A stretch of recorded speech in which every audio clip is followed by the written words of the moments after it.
Hi guys, it's me, Zellen, and I'm really sorry it's been so long since my last video. I'm going to explain in just a moment. But first off, I did want to talk a little bit with regards to the missing part 3 of my mini shrine video. What happened was I wound up having to defrag and do a whole bunch of stuff on my computer, and it went poof. I don't know what happened to it. Even the clips that I made the video into are gone. So it's gone. Sorry, it's gone. But I'll show you guys the finished product here. So that's it with all the painting. As a tree of life. I think I'm gonna add some green leaves to it. And then on the inside we've got that. And then there's the raven on the back. So if you compare it to the original one, if I can hold it. It's very similar in that, it's still got the hares and the rabbits and the god and goddess and all that. And then similar colors actually as well. Just because that's what works for me. And as I said in the other videos, basically you can do whatever you like to color these. I did also find an Etsy shop, which I'll put a link in the below bar. She sells a whole bunch of mini shrine and altar kits and stuff like that for making everything from voodoo shrines. You can use them for Wiccan shrines. And she actually has blank wood triptychs that have a little hinge, and they're all ready to go. So if you didn't want to make it from scratch, you can always do something like that. She's got a really cute little site, and yeah. I've also actually even found stuff for making mini shrines at the dollar store. You really just got to keep a look at your local dollar store and see what they've got.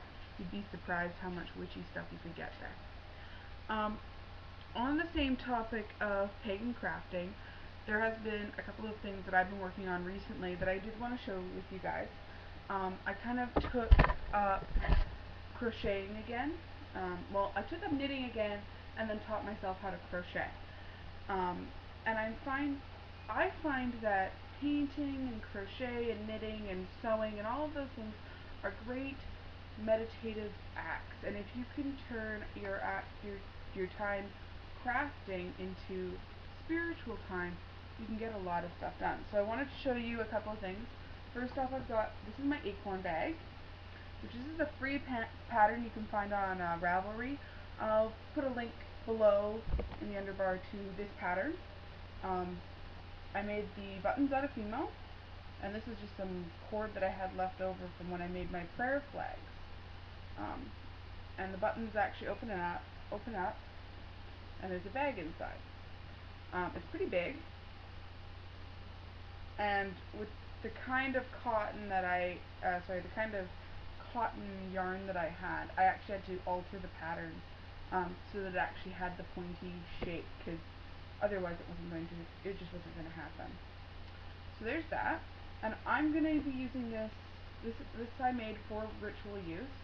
I'm not sure yet, but I might use it as my travel altar kit bag, like the bag for all my travel altar stuff, or I might use it for herbs. I haven't really decided yet. The reason why I made it though is we're doing a trip to Newfoundland, not this summer but next summer, and so I wanted to have a bag or a box or something for travel supplies, because we'll be gone for a full month and I want to bring witchy stuff with me. So there's that, and yes, it goes flat. It goes flat pretty well. But yes, that was actually my second thing. I made a previous version of that same bag. And I made a bunch of other things, Cthulhu's and stuff like that. And I've been using the repetitive act of doing it as meditation. It's been really effective. But I wanted to show you guys my first original pattern. And here he is. I'll hold him by his tail so you can see his little feet. This is Grumpy Bunny. He's my first original pattern.